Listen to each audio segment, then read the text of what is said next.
vengo a anunciar es mi dimisión. Buenas noches. El caso Lezo salpica ahora a Alberto Ruiz Gallardón, de quien el juez sospecha que, siendo presidente de la Comunidad de Madrid, desvió 83 millones de euros para comprar la empresa Inasa en Colombia por, atención, 10 veces su valor real, con fondos del canal de Isabel II. Una compra que habría realizado a través de Panamá, pese a las advertencias en contra del despacho de abogados de Garrigues. Vemos todos los detalles de este nuevo escándalo en las 5 W. Y es que lo conocido hoy es parte de la investigación que el fiscal jefe anticorrupción, Manuel Moix, trató de parar a toda costa. A pesar de haber negado por activa y por pasiva su injerencia en la investigación, hoy hemos tenido acceso a un decreto firmado la víspera de la operación en el que daba por hecho la designación de nuevos fiscales para el caso en los puestos de Carlos Yáñez y de Carmen García. La operación no se pudo parar porque los fiscales se sublevaron y hoy conocemos que, además de Ignacio González, de su hermano Pablo, de Edmundo Rodríguez Sobrino, de Mauricio Casals o de Francisco Maruenda, también Alberto Ruiz Gallardón y Pedro Calvo, otrora presidente del canal, anhelaban el carpetazo judicial al asunto. Según las informaciones conocidas, siendo Gallardón presidente de la Comunidad de Madrid, propietaria, por tanto, de la empresa de aguas, se habría comprado la empresa colombiana Inasa por 73 millones de dólares de la época, 83 de euros al cambio. Una transacción fuertemente desaconsejada por Garrigues, no solo por realizarse el pago a través de un paraíso fiscal como es Panamá, sino también porque apenas un año antes una auditoría había cifrado en apenas 7 millones de dólares el valor real de mercado de la empresa. Gallardón compró una empresa por 100 millones que no valía ni 30. Son palabras exactas de Ignacio González en una de las conversaciones interceptadas por la Guardia Civil. Por cierto, grabaciones con plena autorización judicial, y González continuaba indignado, asegurando que él había tapado el muerto de su antecesor, a diferencia de lo que estaba haciendo literalmente la gilipollas de Cristina Cifuentes, con él tirando de la manta, por lo que hoy se ve en prisión. Hoy mismo, Francisco Granados, desde la cárcel en la que lleva ya más de 2 años, ha llamado la atención sobre el agravio comparativo que supone que él continúe encarcelado mientras Urdangarín o los Pujol siguen en libertad. Salvedad hecha del Hereu, que es el único miembro del clan que de momento está entre rejas. España anegada de corrupción, escándalo sin duda muy condenable el que hemos conocido hoy, pero es que casualmente solo conocemos y solo pagan judicialmente los miembros del Partido Popular. Editorial con Eduardo García Serrano.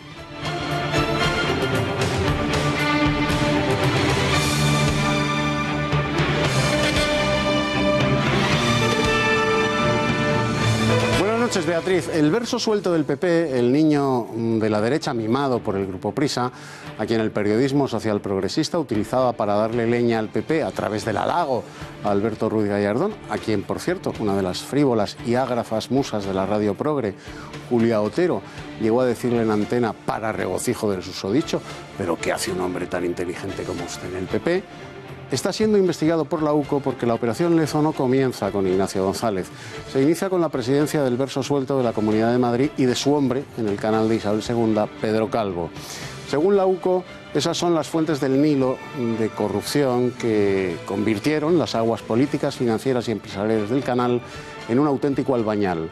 Bajo la batuta del verso suelto y de Pedro Calvo, ya se compraron empresas en Hispanoamérica, multiplicando por 10 su valor de mercado.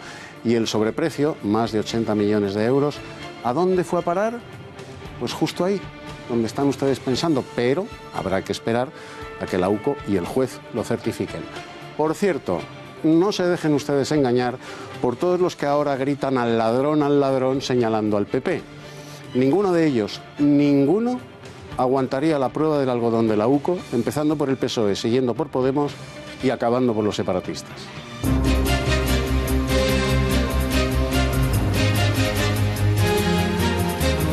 Hoy hemos conocido el último barómetro del CIS. De celebrarse hoy elecciones, un PSOE sin líder daría el sorpaso a Podemos y Ciudadanos le comería terreno a un Partido Popular anegado por los escándalos de corrupción.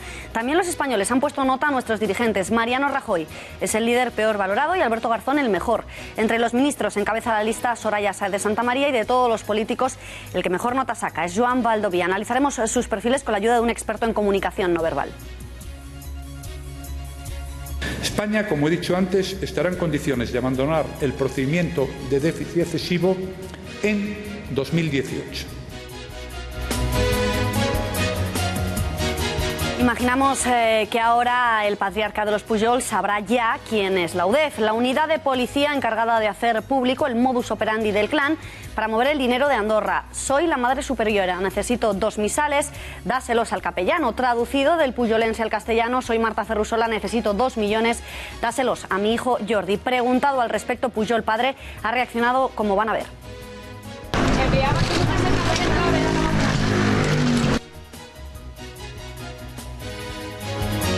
La Generalitat ha publicado la licitación para la compra de 8.000 urnas que necesitan para consumar el referéndum ilegal prohibido expresamente por el Tribunal Constitucional. Los separatistas no dan ni un paso atrás, a pesar de las advertencias, tanto judiciales como desde el Ejecutivo. Y en tono chulesco se preguntan qué pensará Alemania de un país en el que se prohíben comprar cosas. La mañana de este martes, Francisco Granados, desde su celda, ha exigido al Gobierno su excarcelación, llamando la atención sobre el trato discriminatorio que supone llevar 2 años encarcelado frente a los estatutos de libertad de los que gozan Urdangarín o los Pujol.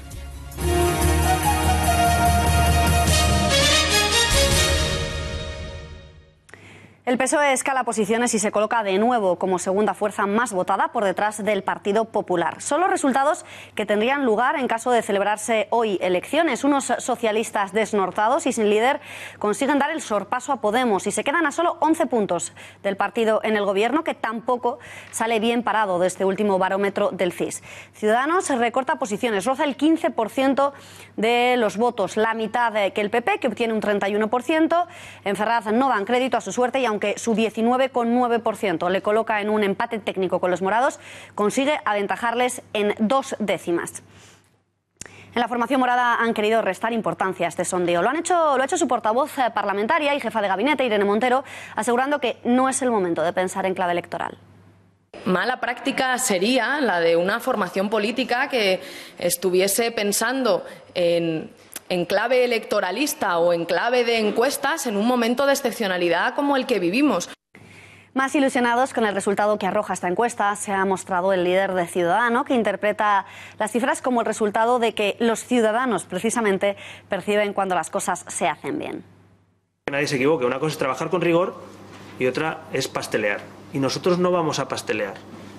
Si el Partido Popular quiere poner al partido de Pujol a presidir la comisión de investigación, hombre, experiencia tienen en corrupción, ¿no? Porque la madre superiora y el señor Pujol, experiencia, vaya, tienen un rato, tienen una competición ahí abierta, ¿no? Entre los seres de Andalucía, los Pujol o el Partido Popular en los casos de corrupción.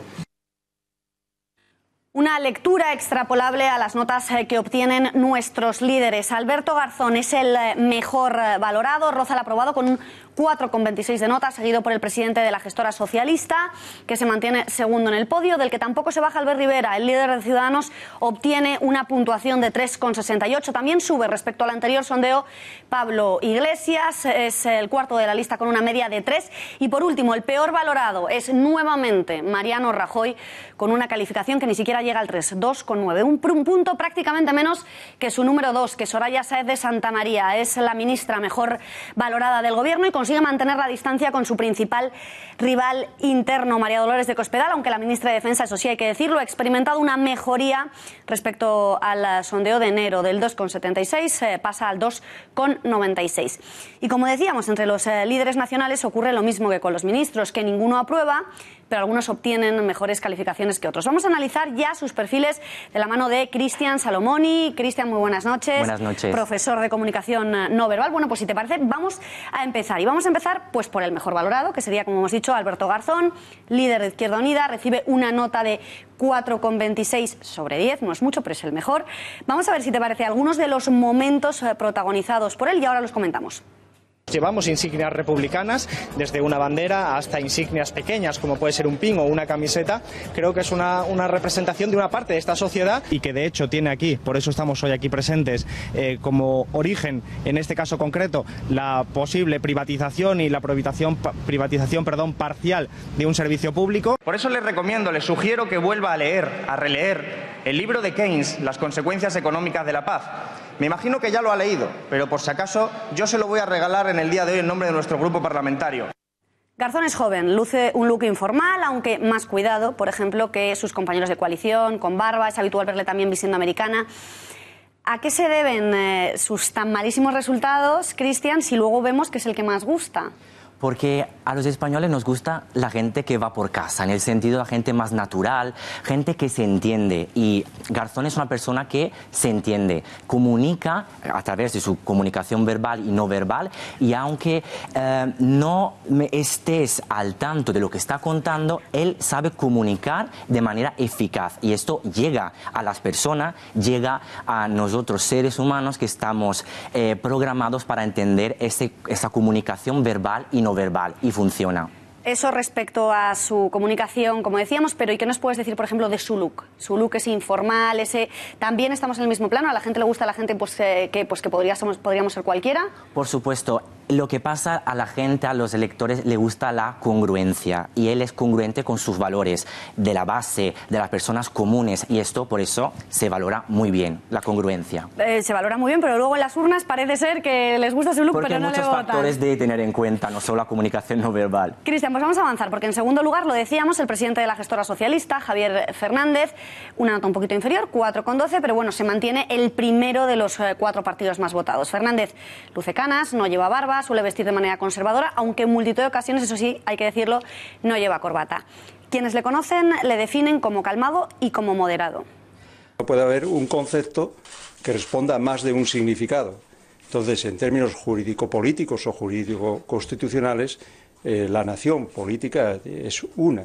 Yo lo que estoy convencido es que Podemos tomar a la calle, porque es lo que están diciendo en las formas que todos conocemos, y que el Grupo Parlamentario Socialista liderará la oposición. Yo no voy a llamar a Rajoy, si Rajoy me llama, evidentemente me voy a reunir con él. Cristian, ahora si te parece hablamos de esas formas calmadas que tiene Javier Fernández, pero si nos centramos en el look, si tú fueras su asesor, ¿le recomendarías que se pusiera, pues por ejemplo, esa camisa de rayas que le hemos visto que en televisión no da bien, hace muere? Por supuesto que no. La verdad que uno de los muchos factores de la comunicación no verbal también es la apariencia. Y repito, siempre nosotros asesoramos a los políticos para que ellos transmiten con su comunicación no verbal lo que quieren ellos alcanzar, votos, credibilidad. Eso hay que estudiarlo y lo hacemos con los políticos. Eso respecto a su look, que también hemos visto que lleva algunos trajes grandes, lo estábamos comentando mientras lo veíamos, pero Cristian, esas maneras calmadas, ¿eso gusta? ¿Crees que ahí reside su éxito? Yo creo que gusta sobre todo después de Pedro Sánchez, que era una persona muy teatral, muy fuerte, una personalidad muy extrovertida. Por eso volver a un carácter calmado, analítico, de reflexión, funciona y gusta. Tal vez le falta un poquito de pasión, eso sí. Le falta pasión. Vamos a ver si también le falta pasión a Albert Rivera. Es el líder de Ciudadanos. Saca peor nota, 3,68, pero bueno, se mantenía en el podio, como decíamos, entre los 3 que más gustan. Viste habitualmente en tonos claros, en grises, aunque no es raro verle tampoco de azul marino, con un discurso centrista, que de hecho quiere mirarse en Macron. Ahora te lo preguntaré si se parecen en algo. Lleva corbata al Congreso, no suele hacerlo fuera, casi siempre viste de chaqueta. Vamos a ver sus formas. El europeísmo hoy se llama liberalismo, el europeísmo hoy lo encarna sin duda el proyecto de Macron, que es un presidente de un país importantísimo, pero España en un futuro espero que también, que no solo no es tiempo para cobardes, sino que no es tiempo para irresponsables. Y por eso sabemos que lo que hay que hacer es trabajar, trabajar y trabajar. Y dejarnos de pasar palabra, de pasar calendarios, de pasar hojas, recuperar el éxito de España. El milagro español nunca fue crecer al 2 o el 3% del PIB. El milagro español era tener una clase media y trabajadora fuerte y una democracia consolidada. Cristian, ¿cuáles son los puntos fuertes y los puntos débiles de Albert Rivera? Porque bueno, a él se le dice que es muy buen orador, ganó de hecho un concurso de oratoria siendo muy joven. ¿Qué sugiere de su imagen? ¿Por qué gusta tanto? Y tampoco termina de convencer luego en las urnas. Él es uno de los políticos que ha mejorado su comunicación no verbal. Si vemos las primeras imágenes de los debates, era una persona que seguía haciendo esos gestos manipuladores, estaba muy inquieto, nervioso, y eso transmitía también una cierta falta de preparación. Yo creo que tiene que ver también la compañera Inés Arrimadas, que es una política de su partido, que comunica muy bien y ha mejorado esa comunicación no verbal, está más centrado. El utilizo del atril es claramente hecho adrede, porque es una persona que se balancea, está inquieta, por eso es una cosa que él ha mejorado y eso es un punto a su favor. Cristian, si tú fueras su asesor, ¿qué sería lo primero que cambiarías a Albert Rivera? Pues yo creo ese nerviosismo que sigue todavía con esos lapsus de nerviosismo, esos deslices de comunicación no verbal, de inquietud. Es una cosa que hay que corregir. Nervioso, o al menos es lo que a mí me sugiere también, es Pablo Iglesias, en caída también como su formación, obtiene un 3. ¿Qué decir de su imagen? Él la define como imagen de la gente, un poquito pues lo que nos contabas de Alberto Garzón, pero lo cierto es que presenta el aspecto pues más desaliñado de todos los líderes, con barba poco cuidada, a veces con corbata, a veces no, colores estridentes. En cuanto a su manera de hablar, pasa pues a veces de un tono que muchos han acusado pues que puede estar pareciendo que está dando lecciones, a lo mejor pues presentarse un poco agresivo en el atril del parlamentario. Vamos a verlo. Han prohibido gobernar con nosotros. Lo dijeron algunos de los miembros de la vieja guardia de su partido. Lo dijo el señor Felipe González. Sí, el que tiene el pasado manchado de cal viva. Creo que no es sensato por su parte responder con tanta hostilidad. Estamos planteando la necesidad de sacar al partido más corrupto de Europa de unas instituciones que está parasitando y parece que del Partido Socialista solamente recibimos insultos. Bueno, ellos verán. Tiene usted varias opciones. Me importa un comino, el informe de los letrados, me importa un pimiento, me importa un huevo, me importa un rábano o me importa un pepino. Incluso tiene usted otras fórmulas más directas. Me la trae floja, me la suda, me la trae al fresco, me la pela, me la reflanflinfla e incluso he encontrado una, me la bufa. En este caso, Cristian, no sé tú, pero absolutamente todo parece planificado, ¿no? Tanto ese lenguaje tan coloquial, a veces agresivo, también esas maneras tan desaliñadas, eso no puede ser casual, eso está pensado. Claro, él lo que cree es en su marca personal. Su marca personal es su personalidad, el hecho de la coleta, el hecho de no poner corbata, el hecho de ser congruente a la gente. Esos son sus valores y sigue siendo congruente a esos valores. Un defecto, pues esta postura encorvada, que le resta como un poco de dignidad, ese tono que muchas veces se pasa de la raya. Y también ese ceño que siempre está como... Ese ceño fruncido, ¿no? Siempre como arrugado, como siempre enfadado. Sin embargo, también ahí es congruente porque ese tono reivindicativo hace parte de lo que es su marca personal. ¿Dirías que le funciona esa marca personal? Le funciona porque es muy pasional y, te guste o no, no te deja indiferente. Habría que coger gotitas de pasionalidad de Iglesias y ponérselas a Javier Fernández. Por un supuesto. Poquito, ¿no? O al revés. Bueno, vamos a terminar ya con el último, con el presidente del Gobierno, el popular Mariano Rajoy.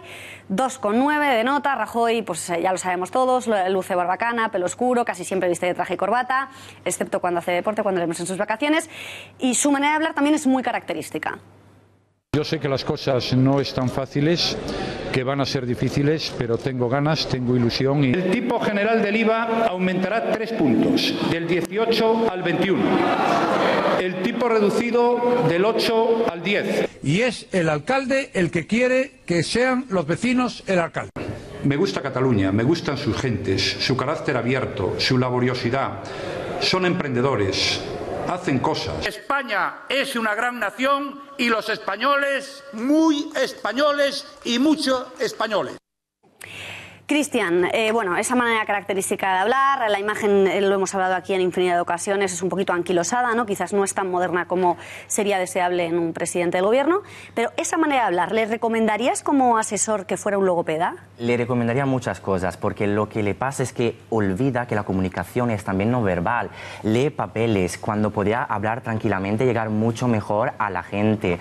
Tiene esa mirada siempre baja. Digamos que él olvida que hay todo como un abanico de comunicación, que es la no verbal, que puede ayudar a transmitir esos valores del PP que muchas veces han sido olvidados. Por eso había que mejorar muchísimas cosas. Lo que pasa es que él tiene esta fuerza tranquila y por eso es más apto para reuniones, más que por debates que luego le pasan factura con todo esos deslices también verbales. Pues Cristian, ha quedado clarísimo. Muchísimas gracias por habernos acompañado. Esperamos poder volver a contar contigo otro día. Gracias y buenas noches.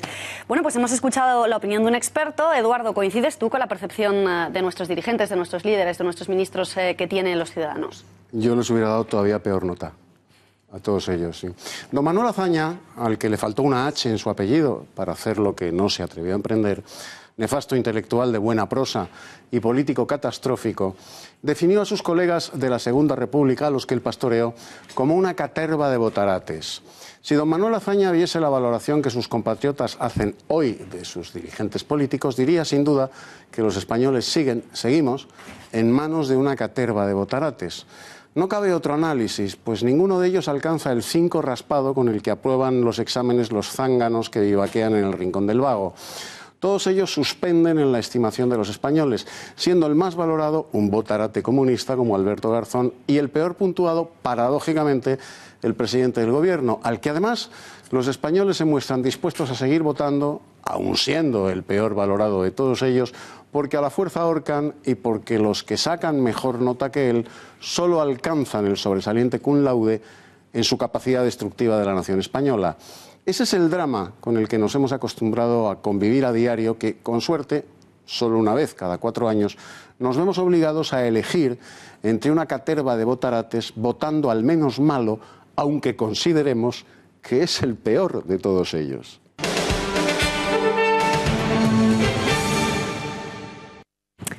Los Pujol continúan con su rutina diaria, haciendo vida normal 24 horas después de conocer los mensajes en clave a través de los cuales la familia movía su fortuna entre cuentas. Como cada día, el patriarca Jordi Pujol salía de su vivienda para dirigirse a su despacho.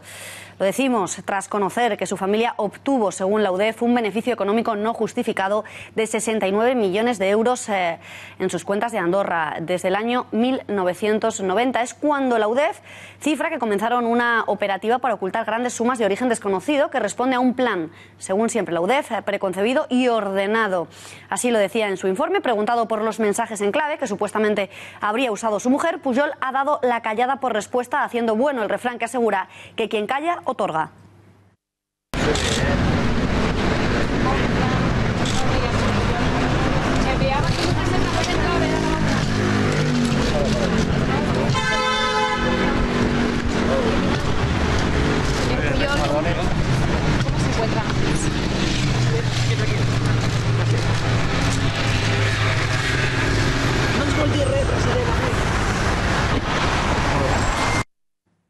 Hombre, yo me encuentro un poco indefenso, porque claro, todo eso de la UDEF, ¿qué coño es esto de la UDEF? Ahora todavía no sabemos si hubo o no hubo un borrador. Suponemos que tras casi 4 años de dudas, Jordi Pujol ya conoce quién es la UDEF y sobre todo a qué se dedica. Tras esgrimir un no lo sabe, no contesta al ser preguntado en 2013 por las acusaciones que apuntaban al millonario e injustificado patrimonio de su prole, el patriarca ha tenido tiempo de sobra para conocer con pelos y señales quién es la UDEF, dado el interés que la Unidad de Delitos Económicos ha puesto en su familia y más concretamente en el origen de su fortuna. En las últimas 24 horas hemos conocido la faceta más mística de la familia. Marta Ferrusola, la matriarca del clan, revelaba sus anhelos espirituales en forma de carta al director del Banco Privado de Andorra, donde la familia guardaba a buen recaudo la fortuna del clan, o como ellos dirían, la herencia del abuelo Florenzi. Reverendo Mosén, soy la Madre Superiora de la Congregación. Desearía que traspasara 2 misales de mi biblioteca a la biblioteca del capellán de la parroquia. Él ya le dirá dónde se han de colocar. Muy agradecida, Marta. Documento fechado en 1995, exactamente el 14 de diciembre, cuando su esposo Jordi Pujol se enfrentaba a la primera sesión de investidura de sus 5º elecciones, una investidura fallida en la que el catalán se comprometió claramente y sin ningún tipo de angustia a un gobierno de manos limpias. Anotaciones que aparecen justo debajo de un extracto de solicitud de operaciones en la cuenta de la entonces Banca Reig, banco donde la Madre Superiora del convento ordena mover 2 misales, o lo que viene a ser lo mismo, que el director del banco hiciera entrega de 2 millones de euros a su hijo Jordi, siendo la Madre Superiora la propia Marta Ferrusola, cada misal 1 millón y el capellán el primogénito de la familia. Un modus operandi que, según sospecha la UDEF, les habría permitido esconder hasta 69 millones de euros, casi 3 millones a nombre del patriarca y otros 683.000 del de su esposa y Madre Superiora. Pero los monaguillos no se quedaban atrás. El primogénito capellán atesoraba en limosnas 54,5 millones de euros en pesetas, dólares, marcos alemanes y libras esterlinas, seguido por su hermano Josep con 3,5 millones. Con casi 1 millón de euros, Uriol, 757.000 a Mireia, 695.000 a Marta, más de 711.000 a Pera y 697.000 a Ulagué. Y todo ello mientras se presentaban ante la opinión pública como una familia honorable, tradicional, religiosa, católica y burguesa. Pues a pesar de sus anhelos místicos, la matriarca del clan parece muy alejada de lo que cabría esperar de una buena religiosa, y es que muchos han sido los momentazos que a lo largo de 30 años nos ha brindado la que fuera la primerísima dama catalana todopoderosa. Un poco como una borratxera ja, amb un baix una mesquita, en l'altre una mesquita. Quan ja no en tinguin prou, ens les plantaran on sigui, a Santa Maria del Mar, si cal. Molesta que el president de la Generalitat sigui un andalús? Un andalús que en tingui el nom en castellà, sí. Però un president de la Generalitat, que ens mana a tots els catalans, per mi, ha de parlar bé el català y ha de tener el nom en catalán. Lentejas, garbanzos, y luego ocurre que estas cosas pues engordan. Y él dice, prefiero ser gordo pero feliz.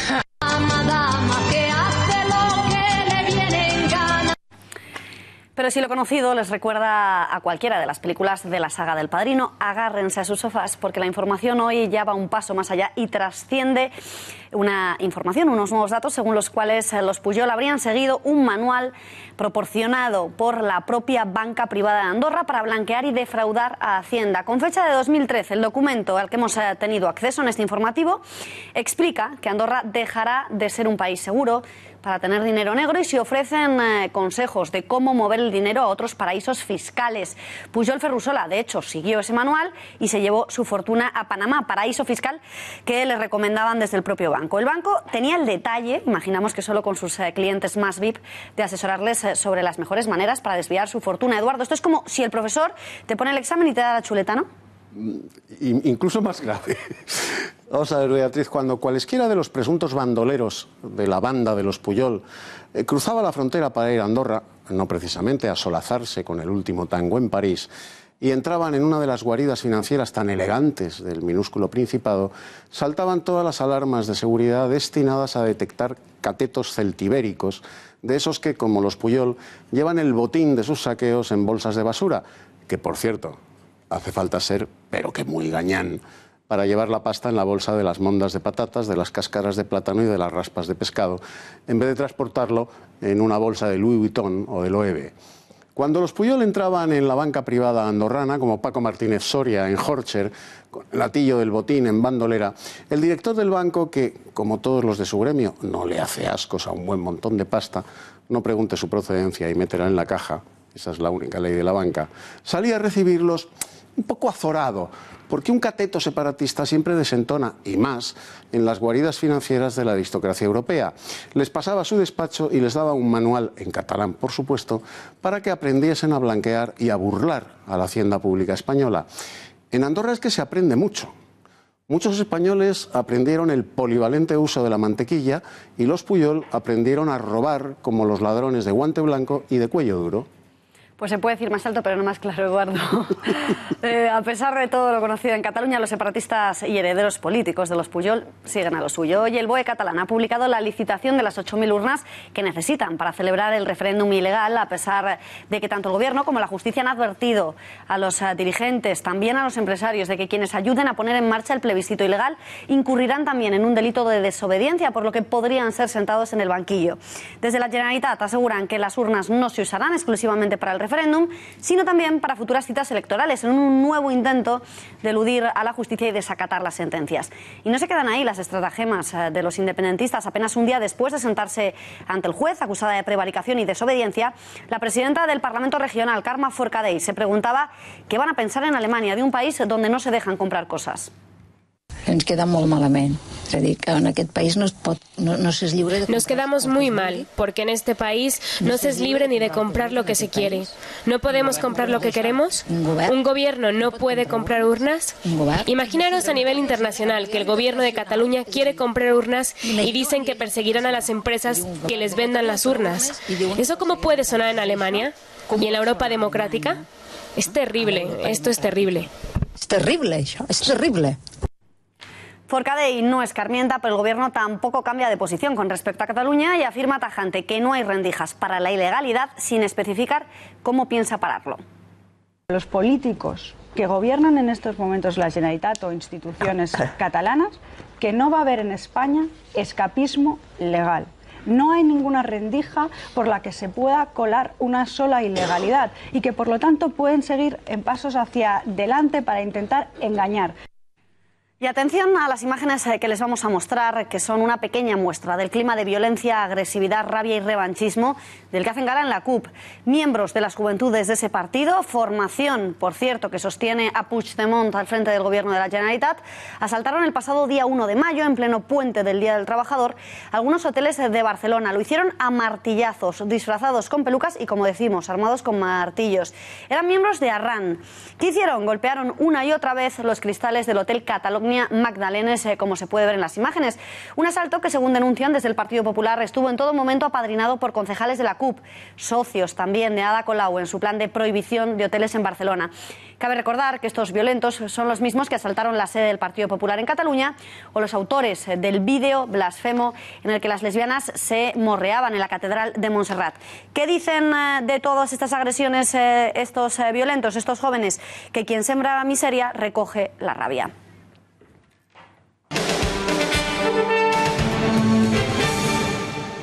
Y volvemos a nuestra noticia de apertura porque según pasan las horas vamos conociendo más detalles del escándalo del desfalco del canal Isabel II. Siendo presidente de la comunidad, Alberto Ruiz Gallardón compró una empresa en Colombia con fondos de la empresa de aguas por 10 veces su valor real, 83 millones de euros, cuando una auditora lo había valorado en 7 millones apenas un año antes. Era la empresa Inasa y la transacción se hizo con fondos procedentes del paraíso fiscal de Panamá, a pesar de que desde el despacho de Garrigues desaconsejaron reiteradamente la operación a Gallardón.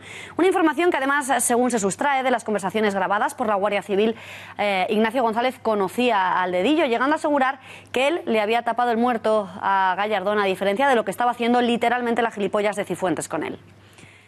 Hoy mismo la Fiscalía Anticorrupción ha rechazado la puesta en libertad de González en un escrito donde alude a una presunta investigación chivada del secretario de Estado de Seguridad, José Antonio Nieto.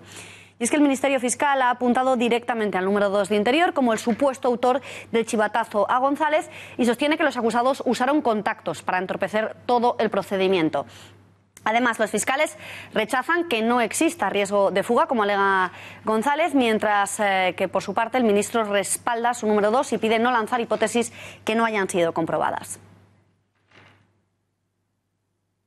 Y no se queda ahí el escándalo porque, a pesar de haber negado por activa y por pasiva haber interferido en la operación, esta mañana ha salido a la luz que el fiscal jefe anticorrupción, Manuel Moix, quería relevar a los 2 jueces encargados del caso y designar a unos nuevos. Lo firmó en un decreto la víspera de la operación, por lo que de nada vale que ahora lo niegue. ¿Qué dice a todo esto el fiscal general del Estado? Niega la mayor, sale en defensa de Moix y tan solo muestra su orgullo y satisfacción por la elección de sus fiscales.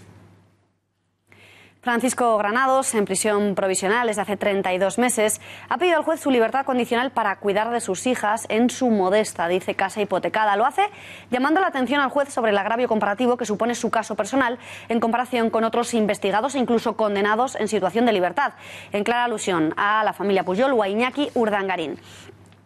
Pues veamos si Granados está o no está en lo cierto. Paloma, buenas noches. Buenas noches, Beatriz. Recordemos en primer lugar de qué está acusado el propio Granados. Los investigadores creen que el ahora encarcelado político escondería en Suiza unos 11 millones de euros. Por ello, lleva, atención, más de 2 años y medio en la cárcel. Luis Bárcenas, ex tesorero popular, estuvo 19 meses en prisión, aunque actualmente, y mientras dura el juicio de la Gürtel, está en libertad por supuestamente, según sospecha anticorrupción, ocultar también en Suiza una cantidad de entre 20 y 30 millones de euros. Y es aquí donde empiezan las cifras escandalosas. Los expresidentes de la Junta de Andalucía, Chávez y Griñán, eran los responsables políticos cuando se produjo el caso de los ERE fraudulentos, cuyo montante ascendería a 1.217 millones de euros. Y eso solo lo que está aprobado, la cifra podía seguir creciendo. Nunca han pisado la cárcel. Lo mismo que el expresidente catalán Jordi Pujol, de la antigua Convergencia, que según la UDEF tendría ocultos hasta 3.000 millones de euros entre Andorra y otros paraísos fiscales. De momento ya hay probados 69. A pesar de que se le investiga a él y a su familia desde 2012, solo uno de sus hijos ha entrado en la cárcel y fue la semana pasada. En estos 5 años, el clan no solo ocultó pruebas, sino que incluso siguió ocultando fondos. Y por último, Iñaki Urdangarín, cuñado del rey, que por el caso NOS, que se calcula en más o menos 60 millones de euros, no solo nunca ha pisado la cárcel, sino que además Hoy hemos sabido que los fiscales abogan por endurecer las medidas contra él mientras ya se tramita el recurso, ya que solo no se le ha quitado el pasaporte, sino que vive en el extranjero y solo comparece ante la justicia puntualmente.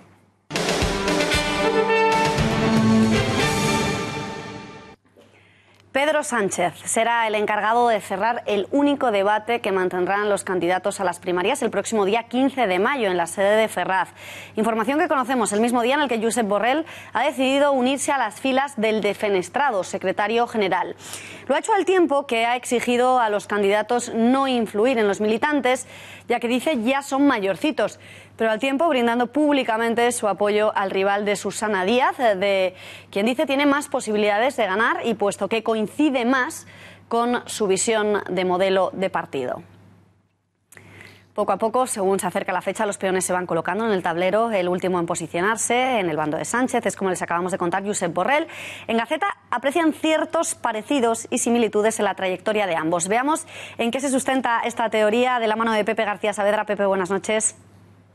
Muy buenas noches, Beatita. Así es, Josep Borrell ha sido el último en posicionarse en torno a una de las candidaturas por la Secretaría General del Partido Socialista. A diferencia de toda la vieja guardia, Josep Borrell ha optado por la candidatura de Pedro Sánchez. El sanchismo ha acogido esta noticia con mucho entusiasmo y ha revelado a la Gaceta que se trata de un posicionamiento muy simbólico.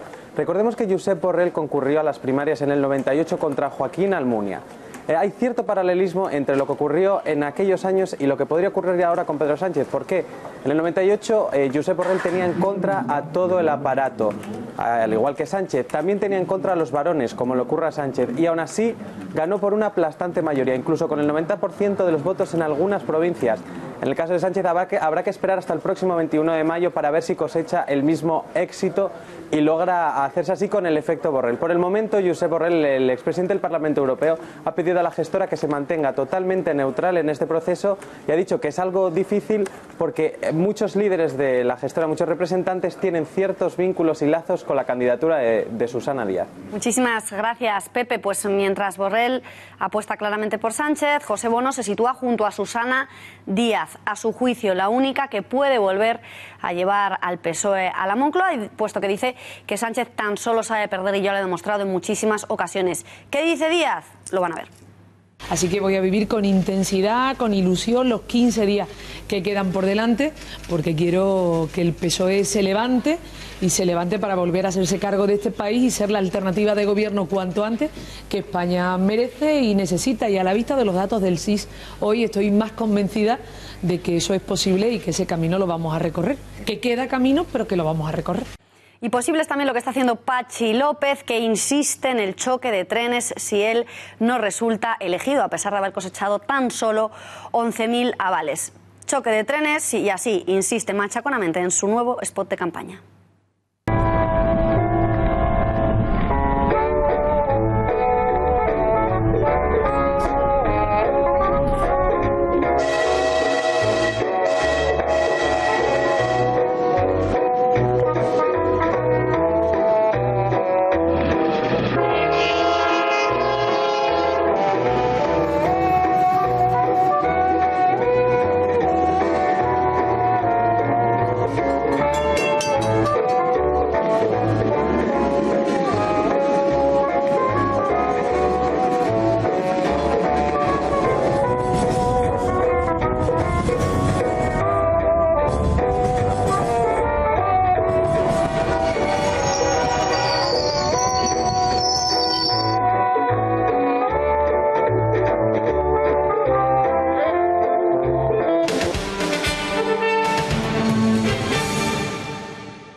El SAT, el Sindicato Agrícola Andaluz, liderado por el Pancetas y por el Asaltafincas, entre otros solventes dirigentes, se gasta el dinero de sus jornaleros en editar y publicar una versión del Principito, escrita literalmente con el habla andaluza. El resultado, claro, es un compendio antológico de faltas de ortografía y patadas al diccionario de la RAE. El disparate lo firma un tal Juan Porras Blanco, cuyos apellidos son imposibles de pronunciar andaluzizando, incluso por escrito. Mientras tanto, Diego Cañamero se niega a presentarse a declarar ante el Supremo, declarándose insumiso judicial, parapetado, eso sí, en su fuero y en su sueldo parlamentario. Desde el 2010 que no estoy acudiendo a ningún llamamiento de ni de ningún juez, ni de ningún fiscal, ni de ningún juzgado, ¿no? Entonces, no estoy participando porque me da la impresión de todo lo que estamos viendo con la represión, que todo es un puro teatro, que ya están las cosas decididas y sobre todo que hay una persecución sobre la gente que hemos estado luchando durante mucho tiempo. Os invitamos a la presentación del libro clásico del Principito en su traducción al andaluz por el antropólogo Juan Porras, arremetiendo que será una oportunidad única para poder disfrutar de la filosofía que emana el libro a través de nuestro idioma andaluz. No está usted viendo Canal Sur. Es el curioso texto que acompaña la invitación a la presentación en Sevilla del último libro editado por el Sindicato Andaluz de Trabajadores. Efectivamente, se trata de una traducción del Principito de Antoine de Saint-Exupéry. La obra representa una ocasión única para que la izquierda nacionalista andaluza trate de hacer por lengua lo que para los filólogos no es más que un habla o variedad lingüística histórica del español, según reza la nota difundida por el sindicato jornalero. El autor es un exconcejal por la Alternativa Mijeña que se considera a sí mismo un indígena andaluz. Momentos como este en el 2005 lo dejaron muy lejos de la política y descubriendo el asteroide B612. Pregúntenle ustedes a los indígenas latinoamericanos qué les parece esa falacia de que los descubrieron y qué... ¿Puedo seguir hablando? ¿Y qué consecuencias les ha traído ser descubiertos? También nos han descubierto a los mijeños, entre comillas. Y es que, según ha publicado OK Diario, Cañamero se habría duplicado su nómina, su sueldo por 10 desde que se uniera a las filas de Podemos, aunque claro, Cañamero ha tratado de ocultar esta información a toda costa. Al pinchar en la web del Congreso y tratar de descargar su nómina, aparece el mensaje de: lo siento, este mensaje no puede mostrarse. ¿Cuánto gana el diputado de Jaén como para tener la necesidad de ocultarlo? Pues muchísimo más que los 426 euros mensuales que cobraba como subsidio agrario en los tiempos en los que lideraba el Sindicato Andaluz de Trabajadores. En concreto, 10 veces más, 4.640 euros limpios en 14 pagas. Nos vamos en directo a la redacción porque hoy el Congreso ha votado si se deben sacar los restos de Francisco Franco del Valle de los Caídos para ser exhumados. Siguiendo todo lo que ha ocurrido en esa, no sé si se vota finalmente hoy o no, pero se estaba debatiendo. Así ha estado el equipo de El Gato al Agua. Conectamos ya con su director, asunto al que están prestando muchísima atención. Gonzalo Vans, buenas noches, ¿qué puedes contarnos? Efectivamente, Beatriz, buenas noches. Importante el matiz que acabas de dar. Finalmente no se ha votado hoy, como estaba previsto, va a ser el próximo jueves. Hoy se ha discutido en el Pleno sobre esa proposición no de ley, ahora explicaremos el matiz, el no de ley que presentaba el Partido Socialista. Esa proposición decía, y leo textualmente, que pretendían resignificar la función del Valle de los Caídos para que deje de ser un lugar de memoria franquista y nacional católica y reconvertirlo, dicen los socialistas, en espacio para la cultura de la reconciliación, de la memoria colectiva democrática. Y para ello pretendían exhumar, dice el texto, los restos de Francisco Franco y también los de Primo de Rivera, para reubicarlos dentro de la Basílica. ¿Y qué ha ocurrido en el Congreso? Pues se ha saltado el guión en el Congreso de los Diputados, porque la izquierda, que presumiblemente iba a estar todos de acuerdo y a votar a una el próximo jueves en favor de esta proposición no de ley, se ha enzarzado en una discusión de a ver quién es más de izquierdas, quién es más antifranquista, quién es más revisionista de todo lo que ha ocurrido, y desde luego Podemos y Esquerra Republicana han acusado al Partido Socialista de electoralistas y textualmente, por ejemplo, Joan Tardá les ha dicho que es el PSOE un monumento al cinismo, a la hipocresía. Ahora resulta, dicen Joan Tardá, los socialistas, que les interesa el Valle de los Caídos cuando han estado gobernando tantos años y no han hecho nada. Desde el Partido Popular, quien la defendía ha sido Alicia Sánchez Camacho, quien ha advertido al PSOE diciendo: no os echéis en brazos de Podemos, que así no vais a ningún lado. Con lo cual, Beatriz, lo que tenemos es una proposición no de ley que se vota el próximo jueves, que presumiblemente iba a tener la unanimidad de todos los partidos de la izquierda y que parece ser que no va así. Ahora ya les digo que aunque tenga la unanimidad y salga adelante, no es vinculante. Es decir, al ser una proposición no de ley, el gobierno podría aplicarla, es decir, exhumar los restos de Franco y de Primo de Rivera o no. eso es potestad del gobierno de Mariano Rajoy. Gonzalo, pues aprovechando que tenemos conexión contigo, ya sabes que siempre vamos mal de tiempo, pero dinos brevísimamente, ¿qué temas vais a tratar en El Gato esta noche? Pues abordaremos este asunto y también está en nuestro país el representante del Frente Nacional en Europa, que lleva a nuestro país 2 días y a que no sabes, Beatriz, cuántos medios de comunicación le han entrevistado. No es un partido baladí, es un partido que ha pasado la segunda vuelta en las presidenciales francesas, es la segunda fuerza más votada en Francia con más de 10,5 millones de votos, se ha quedado a algo más de 15 puntos del Elíseo. ¿Sabes cuántos medios de comunicación han solicitado entrevistar a esta fuerza que sin lugar a duda está de moda? ¿Se podrá estar de acuerdo o no? Pues me imagino que entre 0 y ninguno. Efectivamente, solo la Gaceta y nosotros también en El Gato esta noche, con lo cual esa entrevista que será interesante y otros asuntos como esa disputa que habéis contado también de la Fiscalía, esa guerra que no beneficia a nadie, y desde luego la Fiscalía Anticorrupción, que tiene tantos y tantos... Era un breve apunte. Ah, que era un breve apunte, perdóname. Que te vas a quedar además, que vas a quemarte los temas para El Gato. Bueno, pues no se lo pueden perder, y más esa entrevista en exclusiva. Gonzalo Bans, gracias, buenas noches, te veremos esta noche. Hasta ahora.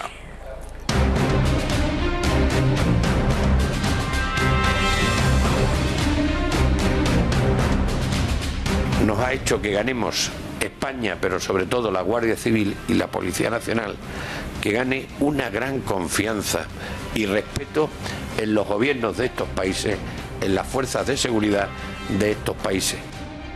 Pues eso decía hoy el ministro del Interior. Ayer agradecía a la policía marroquí su colaboración en la última operación antiyihadista llevada a cabo en Cataluña, que se saldaba con las detenciones de 2 yihadistas en Badalona y en Salou. Saludamos ya para hablar de todo ello con Bruno Navarro, nuestro analista en seguridad y defensa. Bruno, buenas noches. Buenas noches. Pues ¿en qué consiste esa colaboración inestimable de la que hablaba el ministro? ¿Cómo colaboran exactamente España y Marruecos en lucha antiterrorista? Fundamentalmente policial y judicialmente. Policialmente porque tanto la policía con sus homólogos de la policía marroquí, de la DGST, y la Guardia Civil con la gendarmería marroquí, que es el homólogo, y el famoso CITCO, que ya hemos comentado en esta casa alguna vez, el Centro de Inteligencia sobre el Terrorismo y contra el Terrorismo y el Crimen Organizado, que agrupa policías y guardias civiles, con lo cual es muy efectivo. Pero no solamente con esa correlación de información y investigaciones, sino que además hay policías y guardias civiles destacados en Marruecos, hay una consejería de Interior en la embajada, hay oficiales enlace por todo Marruecos, con lo cual hay una ¿qué es lo que hacen? Comparten información, pero también investigaciones. No solamente le dicen en mi investigación en España tengo un individuo que está en Marruecos que forma parte de esa célula o viceversa, sino que la investigación se lleva a la par, bien enlazada, para que al final las detenciones se hagan al mismo tiempo y se obtenga el máximo beneficio de esas investigaciones. Bruno, en el mundo musulmán, Marruecos es un país especialmente pacífico, esa es la percepción que se tiene en cuanto a la fanatización yihadista de su población, y sin embargo muchos de los terroristas que son detenidos, que perpetran atentados, que se les pilla organizándolos, tanto en suelo español como en suelo europeo, proceden de Marruecos. ¿Cómo es esto posible? Pues es una percepción quizás errónea. Es un país islámico y por lo tanto igualmente sujeto al fanatismo que cualquier otro país de mayoría musulmana. Lo que está es muy bien sujeto por el régimen alawí, por la monarquía alawita, con una policía, un ejército y unos servicios de información que tiene al país bien atado, tal como ocurría con la Libia de Gaddafi, la Siria de Assad, etcétera. Simplemente en el caso de Marruecos aún no has reventado ni por dentro ni con ayuda extranjera como somos nosotros culpables en otros países. Claro, y cuando salen, pues es cuando a lo mejor se fanatizan, ¿no? Porque ya pierden el miedo y a lo mejor pues en suelo europeo ya o vienen fanatizados y simplemente exponen sus ansias. Ya lo están. Lo que decía es una falsa percepción por el hecho de que en su país no rija todavía un Estado islámico y está bien amarrado por el régimen. Pero sin embargo hay 1.600 combatientes en grupos yihadistas de Siria e Irak que han salido de Marruecos. Es el cuarto país que proporciona más yihadistas después de Jordania, Arabia Saudí y Túnez. Es el cuarto país que proporciona combatientes extranjeros al Estado Islámico y al Qaeda. Y luego en España la mayoría de los detenidos por yihadismo son marroquíes de nacionalidad, españoles, o sea, marroquíes nacionalizados españoles o hijos de marroquíes, la absoluta y abrumadora mayoría. Pues precisamente por esto que apuntas, Bruno, esta colaboración tan inestimable de la que hablaba el ministro, ¿no puede terminar siendo un arma de doble filo para España? Porque ¿a qué precio paga el gobierno español esta colaboración esencial ¿Qué les damos nosotros a cambio para que ellos quieran colaborar con nosotros cuando, digamos, tienen la sartén por el mango? La lista es interminable. Muy buena pregunta. Yo destacaría dos de todas las contrapartidas no tan moralmente agradables, como es efectivamente que funciona contra el terrorismo, funciona capturando yihadistas, como hemos visto ayer. Por ejemplo, que dejamos hacer a Marruecos en el Sáhara, prácticamente con manos libres, y también que dejamos que Marruecos, el gobierno de Marruecos, controle la formación y designación de los imanes imanes españoles, en las mezquitas españoles, la formación religiosa islámica en los colegios y la financiación del culto islámico en España. Esto, imaginémonos lo que esto significa de intromisión extranjera para que puedan mañana o ya mismo decidir e influenciar a los súbditos marroquíes y al Islam español en general sobre por dónde tienen que ir sus derroteros. Es muy peligroso. ¿Hay conexión entre los flujos migratorios procedentes de Marruecos y la infiltración yihadista en España? Evidentemente sí. De hecho, uno de los dos detenidos ayer en España, fueron tres, uno en Tánger, pues los dos detenidos en España, uno estaba en situación irregular, con lo cual es evidente que hay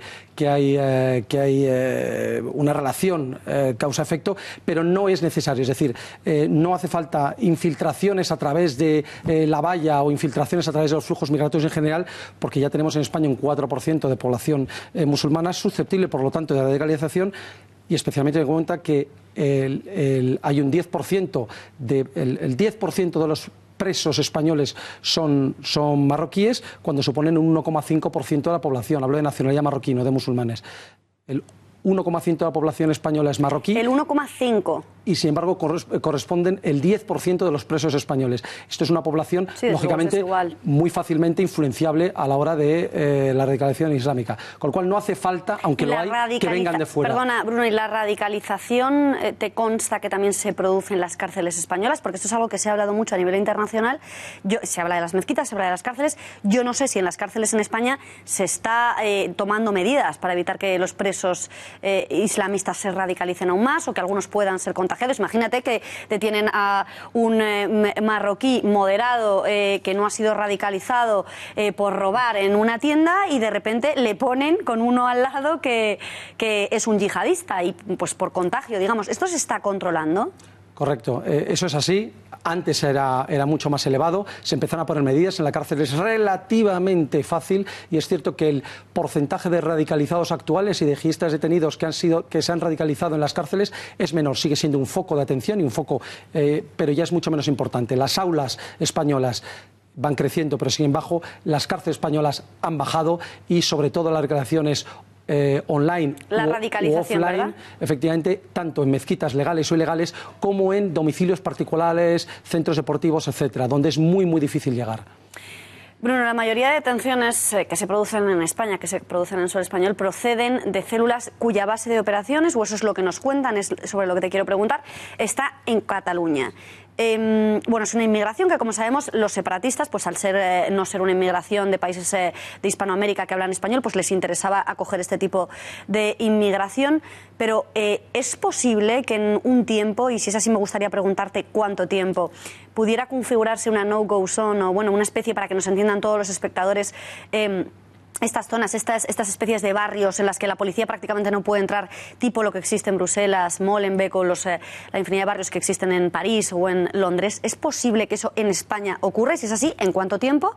¿Y qué habría que hacer para evitarlo? Ya está ocurriendo en Ceuta, el barrio del Príncipe, en Melilla, y hay algunos barrios en España, Cataluña, de lo que hablábamos, que es verdad que es el foco más importante, en Barcelona, en Reus, etcétera. Hay determinadas zonas que son ya muy peligrosas en las que adentrarse de noche, incluso de día. Aún no son quizás un Molenbeek, aún no son una no-go zone con letras mayúsculas, repito, salvo determinados lugares de Ceuta y Melilla, que ya sí lo son. Y me preguntabas el tiempo, ¿cuánto van a tardar? Poco, es una cuestión o si se va a poder parar, claro, es mi otra pregunta, porque también hemos visto en informaciones recientes que existía un poblado cercano a Madrid, que bueno, yo creo que no es comparable a lo que ocurre en algunas zonas de Cataluña, pero en el que también pues, era una mayoría de población musulmana, en las que ya prácticamente había sus mezquitas, sus comidas y en las que cada vez los españoles pues, tenían menos facilidad de acceso. No sé si te refieres a la Cañada Real. Bueno, no te sabría decir ahora exactamente, pero tampoco quiero dar el dato. La Cañada Real también es un lugar donde hay atención, ha llegado a haber incluso una detención de yihadismo y es un núcleo de pobreza, es un es un núcleo donde se reúnen colectivos desfavorecidos un poco de toda España y de muchas nacionalidades, y donde desgraciadamente en determinados lugares de la Cañada Real, que es muy larga, muy extensa, de muchos kilómetros, estrecha y larga, hay determinados lugares donde se agrupan por nacionalidades o por etnias o por religiones. Y es cierto que, bueno, que hay lugares de mayoría musulmana que también tienen especial interés, y ya veremos cuál es el devenir del futuro. Preguntabas cuánto tiempo estamos hablando. Siempre pongo el ejemplo: en España un 4% de musulmanes, en Francia un 8%, en Bélgica un 9%. Démosle tiempo, 1 año, 2 años, 5, 10, es una cuestión de Si tuvieras que apostar, ¿estaríamos más cerca de los 10 que del 1 año? Claro, pues no es lo mismo. Estaríamos más cerca de los 5 quizás. Pero vamos. Es decir, que las autoridades todavía tienen a lo mejor margen para tratar de... ¿O crees que ya no hay mucha posibilidad de parar estos Creo que no es que no haya margen, es que no hay voluntad. Hay una voluntad policial muy importante en acabar con ellos, y de hecho se les detiene cada vez mucho antes. Es decir, las detenciones que se producen son por causas menos graves, porque se descubre mucho antes su futuro. Las nuevas leyes después de 2015, el Código de Reforma del Código Penal ayuda mucho. Hay lo que se llama una detención temprana de los sujetos radicalizados yihadistas. Pero independiente de que haya una persecución policial mucho más efectiva, el problema es que no hay prevención. No es que no haya prevención, es que no funciona ya. Los límites a los que hemos llegado son tales que la teórica desradicalización de los sujetos radicalizados es ilusoria, no está funcionando. Y esto supone que es una cuestión de tiempo.